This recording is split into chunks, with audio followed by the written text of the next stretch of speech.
ನಾಡಿ ಜ್ಯೋತಿಷ್ಯದ ಮೂಲಕ ಏಪ್ರಿಲ್ ತಿಂಗಳ ಫಲಿತಾಂಶಗಳು. ಮಕರ ರಾಶಿಯವರೇ, ಈ ತಿಂಗಳು ಸಮಸ್ಯೆಗಳಿಂದ ಮತ್ತು ಸಾಲದ ಬಾಧೆಯಿಂದ ಮುಕ್ತಿ ಪಡೆಯುವ ಸುವರ್ಣ ಕಾಲವಾಗಿದೆ. ಸ್ನೇಹಿತರು ಮತ್ತು ಒಡಹುಟ್ಟಿದವರು ಶತ್ರುಗಳಾಗದಂತೆ ನೋಡಿಕೊಳ್ಳಿ. ಉಷ್ಣತೆಯಿಂದಾಗಿ ಆರೋಗ್ಯದ ಮೇಲೆ ಪರಿಣಾಮ ಬೀರಿದರೂ ಸೂಕ್ತ ವ್ಯಾಯಾಮದ ಅಗತ್ಯವಿದೆ. ಹಠಾತ್ ವಸ್ತುವಿನ ಸಹಾಯ, ಧನಾಗಮನ, ಉದ್ಯಮದಲ್ಲಿ ಹೂಡಿಕೆ ಮತ್ತು ಉದ್ಯೋಗದಲ್ಲಿ ಬಡ್ತಿಯಂತಹ ವಿಶೇಷ ಫಲಗಳು ಉಂಟಾಗಲಿವೆ. ತಂದೆಯವರನ್ನು ಜಾಗರೂಕತೆಯಿಂದ ನೋಡಿಕೊಳ್ಳಿ. ಹೊಸ ತರಬೇತಿಗಳು, ಶಿಕ್ಷಣ ಮತ್ತು ಕಲೆಗಳನ್ನು ಕಲಿಯುವಿರಿ. ಸರ್ಕಾರದ ಮೂಲಕ ಗೌರವ ಮತ್ತು ಉನ್ನತ ಪದವಿಗಳು ದೊರೆಯಲಿವೆ. ಮಧ್ಯಂತರದಲ್ಲಿ ಉಂಟಾಗುವ ಮನಸ್ಸಿನ ಕಷ್ಟಗಳನ್ನು ನೀಗಿಸಲು ಅನ್ನದಾನ ಮತ್ತು ಗೋಧಿ ದಾನ ಮಾಡುವುದರ ಮೂಲಕ ಸಮಸ್ಯೆಗಳನ್ನು ಕಡಿಮೆ ಮಾಡಿಕೊಳ್ಳಬಹುದು.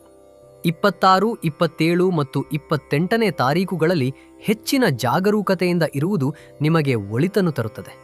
108. ವೈಷ್ಣವ ದಿವ್ಯ ದೇಶಗಳಲ್ಲಿ ಕೆಲವು ಕ್ಷೇತ್ರಗಳಿಗೆ ಭೇಟಿ ನೀಡಿ ಬರುವುದರಿಂದ ನಿಮ್ಮ ಪುಣ್ಯವು 10 ಪಟ್ಟು ಹೆಚ್ಚಾಗಲಿದೆ.